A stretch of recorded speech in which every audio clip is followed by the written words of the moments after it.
Hello friends, targeted में आपका स्वागत है। डीएलएफ प्रथम सेमेस्टर का जो विषय है शिक्षण अधिगम के सिद्धांत, उसमें दूसरा चैप्टर है कम्युनिकेशन, संप्रेषण।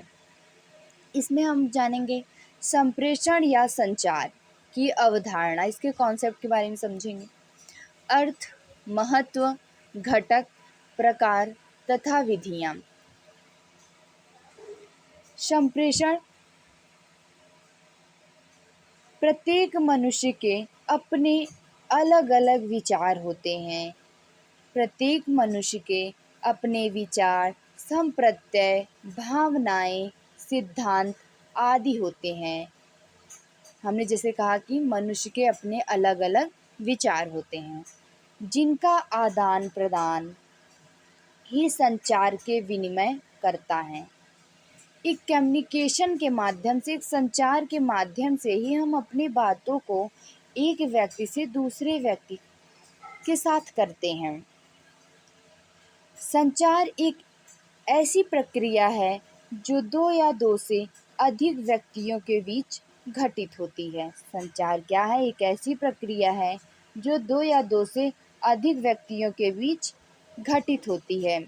संप्रेषण का अर्थ, आइए संप्रेषण क्या है हमने समझा कि संचार एक ऐसी प्रक्रिया है जो दो या दो से अधिक व्यक्तियों के बीच घटित होती है। अब संप्रेषण का अर्थ क्या है? संप्रेषण दो शब्दों से मिलकर बना है। संप्रेषण अर्थात समान रूप से भेजा गया। संप्रेषण को अंग्रेजी में कम्युनिकेशन कहते हैं। कम्युनिकेशन शब्द की उत्पत्ति लैटिन भाषा के कैम्युनिस से हुई है। ये डीएलएड में ऑब्जेक्टिव में आता है। प्रथम सेमेस्टर में ये पूछता है कि कम्युनिकेशन को लैटिन भाषा में क्या कहते हैं, तो कैम्युनिस कहते हैं। आई होप आप लोग समझ रहे होंगे। तो कम्युनिकेशन लैटिन भाषा के कैम्युनिस शब्द से बनी हुई है, जिसका अर्थ है सामान्य बनाना। क्या बनाना? To make a common. अतः संप्रेषण का अर्थ परस्पर सूचनाओं तथा विचारों का आदान प्रदान करना। ये हमने पहले ही बता दिया कि अपने भावनाओं, विचारों, संप्रत्ययों को एक व्यक्ति से दूसरे व्यक्ति तक रखना ही संप्रेषण है। E.G. मेयर के अनुसार संप्रेषण क्या है? इन्होंने कहा है कि संप्रेषण से तात्पर्य एक व्यक्ति के विचारों तथा समितियों से दूसरे व्यक्तियों को परिचित कराने से है। लुईस एलन ने कहा है, संप्रेषण अर्थों का एक पुल है। यह क्या है? अर्थों का एक पुल है जिसमें कहने, सुनने तथा समझने की व्यवस्थित तथा सशक्त प्रक्रिया रहती है। एडगर डेले ने कहा है, संप्रेषण विचार विनिमय के मूड में विचारों तथा भावनाओं को परस्पर जानने समझने की एक प्रक्रिया है। हर्बर्ट ने कहा है, शिक्षण का मुख्य कार्य विचारों तथा तथ्य एवं सूचनाओं को शिक्षार्थियों तक पहुंचाना। इन्होंने शिक्षण के बारे में कहा है। सॉरी, ये शिक्षण का टॉपिक है, संप्रेषण का नहीं है, लेकिन आप इतना जान लीजिए, शिक्षण हर्बर्ट ने कहा है कि शिक्षण का प्रमुख कार्य विचारों, तथ्यों, सूचनाओं का शिक्षार्थियों तक पहुंचाना, सूचनाओं को शिक्षार्थियों तक पहुंचाना। इसके बाद है शिक्षण की संप्रेषण की आवश्यकता एवं महत्व। Communication is the sharing of ideas and feeling in the mode of maturity. इसका अर्थ संप्रेषण सम धन प्रेषण करने की, विचार विनिमय करने की, अपनी बात दूसरों तक पहुंचाने की और दूसरों की बात सुनने की, विचारों, आवृत्तियों, संवेदनाओं तथा सूचनाओं एवं ज्ञान के विनिमय करने की प्रक्रिया है। फिर वही बात है कि दूसरों के बातों को सुनना, विचारों को सुनना, उनके ज्ञान के बारे में विचार विनिमय करना ही संप्रेषण है।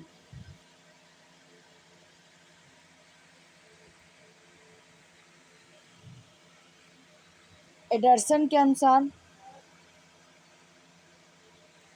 संप्रेषण एक गत्यात्मक प्रक्रिया है जिससे व्यक्ति चैतन्य अथवा अचेतन दूसरों के संज्ञानात्मक ढांचे को हाव भाव ढांचे आदि रूपों में, सांकेतिक रूपों में, उपकरणों एवं साधनों के रूपों में प्रभावित करती है।